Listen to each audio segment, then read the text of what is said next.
और जो नरेंद्र मोदी जी और अदानी जी का रिश्ता है उसके बारे में मैंने सवाल पूछे। उस भाषण को पार्लियामेंट हाउस में पूरा एक्सपंज कर दिया गया। तो डिफेंस कॉन्ट्रैक्ट्स अदानी जी को दिए जा रहे हैं, वो क्यों दिए जा रहे हैं? प्रधानमंत्री जी और स्टेट बैंक के चेयरमैन और अदानी जी के साथ जो मीटिंग हुई वो क्यों हुई, उसमें क्या डिस्कस हुआ?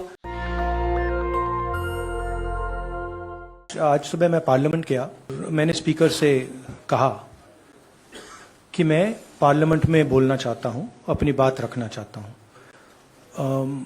सरकार के 4 मंत्रियों ने मेरे ऊपर आरोप लगाया है, हाउस में आरोप लगाया है, तो मेरा हक है कि मुझे पार्लियामेंट हाउस में अपनी बात रखनी देनी चाहिए। क्लैरिटी नहीं है, मगर मुझे नहीं लगता है कि मुझे बोलने देंगे।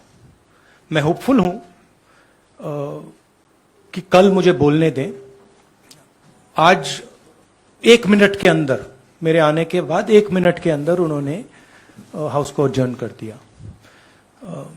होपफुल हूं कि शायद कल मुझे बोलने दें, क्योंकि मैं अपनी बात रखना चाहता हूं, मगर पक्का नहीं मालूम। आइडिया यह है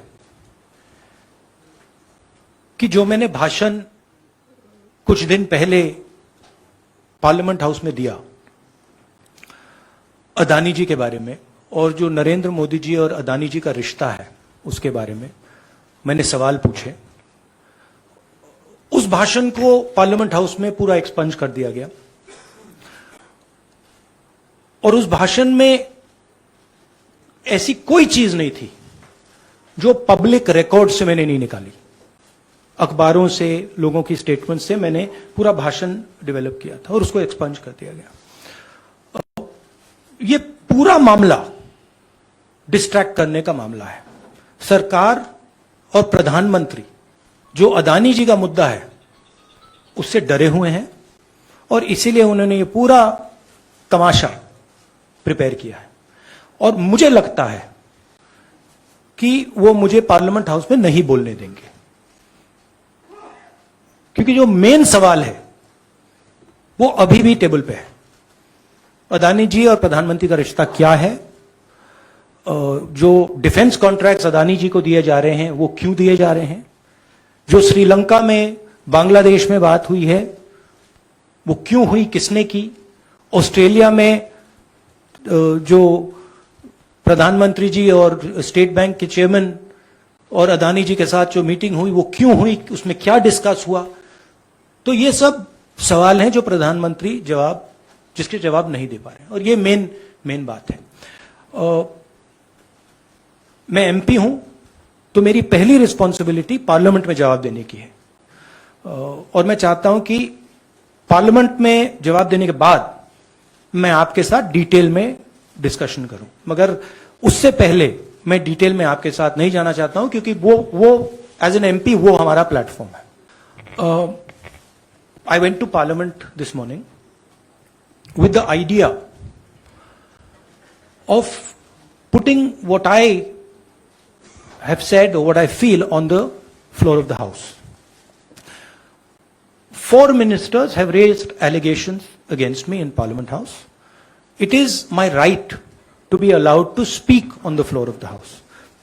I requested the Speaker today. I went to his chambers and I requested him, and I said, look, I would very much like to speak. I told him that people from the BJP have made allegations against me, and as a member of parliament, it is my right to speak. He was non-committal. In his way, he smiled. But I'm hopeful that I will be allowed to speak tomorrow. What is going on here? This story started the day I gave my speech in Parliament about Mr. Adani. And I asked some fundamental questions to the Prime Minister about his relationship with the businessman, about how Mr. Adani has been given pretty much the entire India-Israel defense relationship, how he's been given the Bombay airport, other airports, how rules have been changed to allow him to be given these things.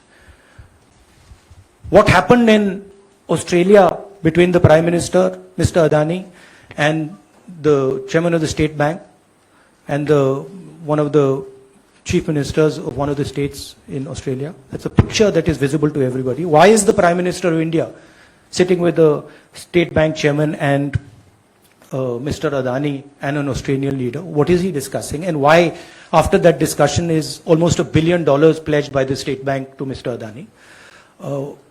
What was said in Sri Lanka? Why Mr. Rajapaksa, a person has made a statement saying Mr. Rajapaksa told him that Mr. Adani was given the contract and it was basically Mr. Modi who told him. The same in Bangladesh. So these are relevant questions. And the whole idea is that these questions must not be on the table.